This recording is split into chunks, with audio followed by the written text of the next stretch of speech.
Olá, aluno! Olá, internauta! No encontro de hoje falaremos sobre as ondas. Para você entender um pouquinho mais sobre as ondas, vamos entender o que é um pulso.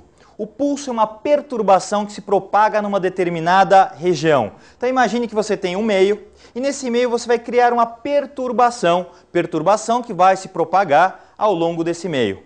Muito bem, sabendo o que é um pulso, conseguimos agora definir o que é uma onda. Uma onda é uma sequência periódica de pulsos, ou seja, são sequências com tempos determinados, são pulsos que são emitidos em tempos determinados, criando então a onda. Importante, note uma propriedade importantíssima da onda. A onda não transporta matéria, ela transporta apenas energia. Perceba que cada uma das esferas do seu esquema, ela se movimenta verticalmente, sem ter movimentação horizontal. Então isso configura a passagem de energia e não transporte de matéria. Muito bem, falando um pouquinho das ondas, vamos classificar as ondas em ondas mecânicas, são ondas que necessitam de um meio de propagação.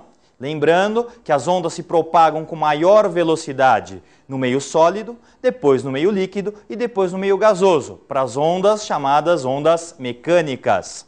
E as ondas eletromagnéticas são ondas que não necessitam de um meio de propagação. Todas elas se propagam com a velocidade de 3 vezes 10 elevado a oitava metros por segundo, quando se trata do vácuo. Muito bem.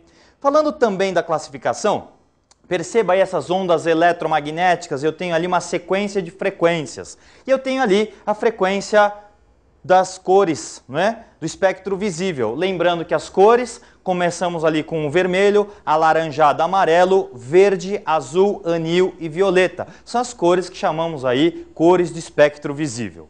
Muito bem, são ondas eletromagnéticas. E quanto à direção de propagação, perturbação e propagação, elas podem ser chamadas de ondas transversais e ondas longitudinais. E agora vamos falar um pouquinho sobre a velocidade de propagação, estudar um pouquinho a onda. Então eu tenho ali um ponto de equilíbrio, uma linha imaginária que seria o ponto de equilíbrio, os pontos mais altos que são denominados cristas e os pontos mais baixos denominados vales. E a distância de crista a crista ou de vale a vale é chamado de comprimento de onda, é o lambda. Muito bem.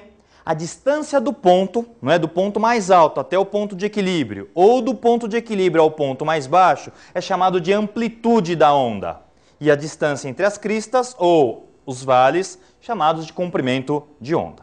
Muito bem, para o cálculo da velocidade de propagação de uma onda, vamos lembrar que a onda se propaga em movimento retilíneo uniforme, portanto a velocidade é calculada pelo quociente entre o ΔS e o ΔT. Né? Lembrando lá a parte de cinemática. Né? Então, ΔS é o próprio comprimento de onda e o ΔT é o período, o tempo para uma oscilação completa. Lembrando que a frequência é o inverso do período, chegamos então na famosa formulinha de velocidade V igual a lambda_f. O pessoal costuma falar, né, a formulinha do vem lamber ferida. Né? Lembrando então, rapidinho, das unidades no sistema internacional: velocidade em metros por segundo, comprimento de onda em metros e a frequência em hertz. É isso aí, pessoal. Até a próxima.